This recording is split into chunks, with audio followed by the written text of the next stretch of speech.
What's up, everybody? We are back again. It's OtherJesus with the Destiny Weekly Update. And my, what a week it was. There was a large info dump that came out this week, mostly all on Game Informer, so big shout out to them for doing such a great job presenting all the information. So I'm not going to do a 20-minute video. That's not really my style, especially when there is so much information out there. So I'm just going to give you guys a summary on what I felt or the standout bits and just talk about my take on the info. If you want the full scoop, head over to Game Informer, check out their articles and videos. Lots of great information, and they did a great job, so big shout out to them. And real quick, just a side note on the actual Bungie weekly update. The only real standouts to me was that they're going to be having some Twitch streams coming up in the next few weeks that go over play-by-play, detail-by-detail of the Taken King and kind of what to expect. And the other thing they said was don't dismantle your weapons yet. They have a plan for the weapons, so don't go all crazy dismantle-y. So let's get started. Now, this is probably the biggest news, and it's not even news, but I imagine there will be a ton of videos about this to try and generate clicks for channels, but not me, but I just thought I'd mention this anyway. Today, Xur is selling the Galahorn, but it's not the first time that Xur has sold the Galahorn, you noob cakes, and that's where those Destiny tryhards prove that they don't know their Destiny history. I mean, hell, even I know that Xur sold it before, and I had quit playing Destiny for 8 months. I encourage all of you that don't have it to go buy it and enjoy it before it gets nerfed. And for those of you tryhards that are telling people they don't deserve it or they didn't earn it, all you kids can suck it because you didn't earn it either. You can't earn luck and you can't earn randomness. In fact, you can earn strange coins, however, which is what you use to buy them. So you earn the coins and then you buy them. So I'm glad that Xur sold it. I'm enjoying the rage of the tryhards in the Bungie forums, and I saw my buddy Butane tweet that 14,000 people are on the Destiny Reddit page. So keep it up because it's super entertaining. And just as a side note, if there are any rage-induced Galahorn tryhards out there, I'll have you know that I did not buy mine. I don't even know where I got mine, as a matter of fact, because I stopped playing, as I mentioned. I stopped playing Destiny for 8 months, and I came back to Destiny. This is after all the Galahorn blew up, like Galahorn this, Galahorn that, and I went to my vault when I came back, and it was just sitting in there. I wasn't even using it. Didn't even know that I had it. Suck it. Let's go over a few of the highlights from the Game Informer business. This isn't exactly news, as Luke Smith has been repeating the same line over and over in interviews, but the Taken King is actually going to attempt to tell a story, and the story is pretty basic. To hear Luke Smith say it actually makes me kind of cringe because it sounds so rehearsed, but essentially we killed Crota in the last raid, and now his dad, Oryx, is back to seek revenge because he's super pissed and we're super gangster. I can't fault them for keeping it so basic, since the Year 1 Destiny story, well, it had no story, and what little story it did have, if there was one, was either a complete mess or buried in grimoire cards on the internet, so that's cool. I'm down. I'm along for the ride, but since I found Crota's end so dull, I much rather would have had an in-depth story expansion that dealt with the history of the Vaulted Glass and the Vex, so who knows, maybe next year. And it looks like the weapon reset in the game economy is truly coming. One notable mention is that during the first few missions, we are going to start getting green weapons that are more powerful than our best legendary weapons. In regards to the randomness of the loot system, Luke Smith did say that the game now takes into consideration what gear you already have and what you need to progress. But at the same time, Destiny will try and preserve the feel of the random slot machine system, which they have to do in order to keep you playing and for the game not to get boring.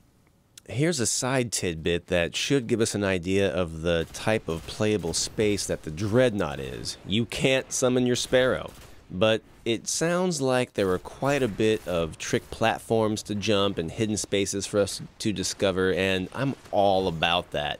That is my bread and butter, and it sounds like Bungie took the playable space of Vaulted Glass and put it on steroids, so I'm really jazzed about this. Also mentioned is that there is to be like a hidden exotic weapon broke up into 50 pieces, and you have to collect all 50 pieces to unlock the weapon. This is going to be an awesome community event that I'm sure we'll probably unlock within the first 8 hours of the Taken King, but Nevertheless, it's going to be really cool, and I'm 100% supportive of efforts like this. I think this is so cool, so keep adding more stuff like this, Bungie. I love it. Now, in terms of leveling, a few things to mention. If you have multiple versions of the same gun, you can now sacrifice some of your weapons to upgrade the other weapons that you really like. But it also sounds like the light level system is still sticking around as I feared. Bungie is just kind of repackaging the way light works in the game.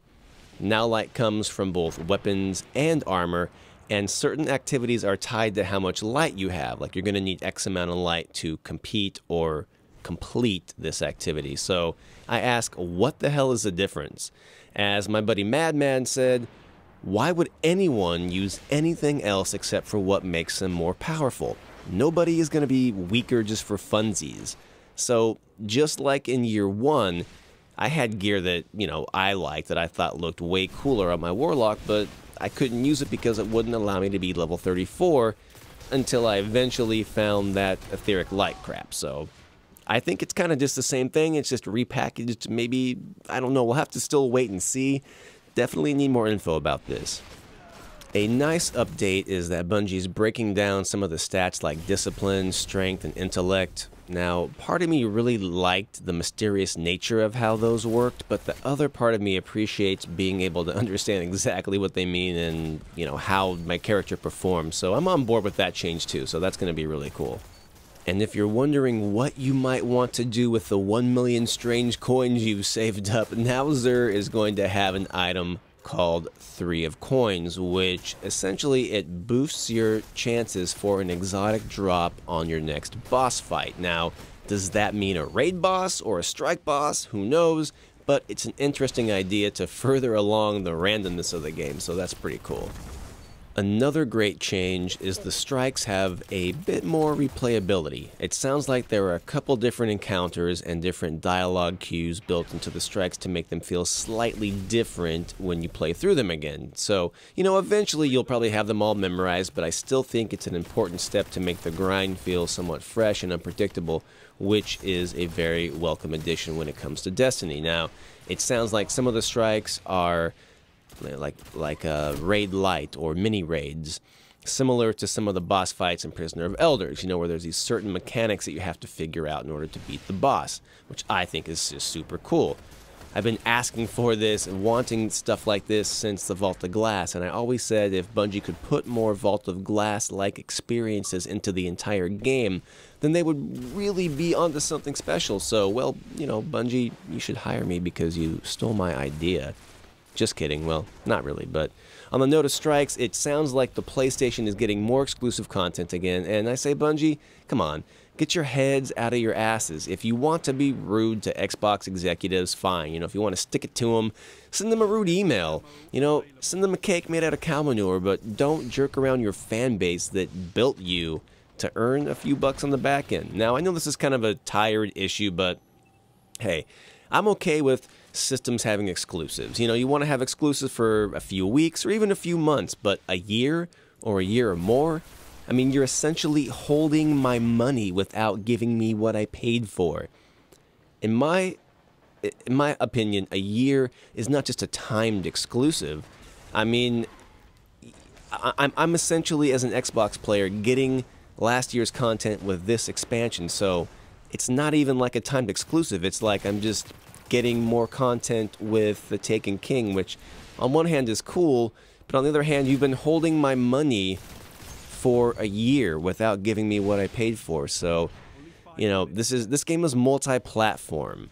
I think what you're doing is just flat out rude. Now, I know this has been debated a million times.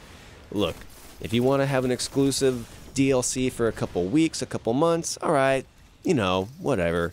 But a year or more, come on, that's just rude. You guys got to make it right. Your game is not exclusive. You're a multi-platform game company now. You got to make it right. Well, guys, I'm going to leave you with that ending here. This is actually longer than I thought this video was going to go, and there's even more information out there, so definitely check out Game Informer. I spent 8 hours this past week putting together the workplace montage, so I'm trying to keep this video a little bit shorter and to the point. So maybe I'll do another video in the next few days if time permits and go over some of the other changes, because there's a lot of great info coming out. But if you made it this far into the video, I hope you'll hit the like button and think about subscribing. I'm a passionate fan. I'm not an ass kisser. I love Bungie and I'm really into Destiny, I love video games, but I'm objective and I challenge the status quo.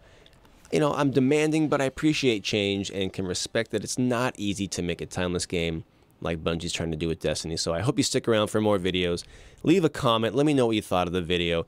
And if you haven't already, check out the montage that I posted a few days ago on this very channel. It's the montage of Ownage, featuring great gameplay, funny moments, and just some all-around derping with my clan, The Workplace, which is the most legit group on Bungie.net. So check it out. You'll love it. Until next time, you guys, thanks for watching. This is OtherJesus. I'm out, and sleep well.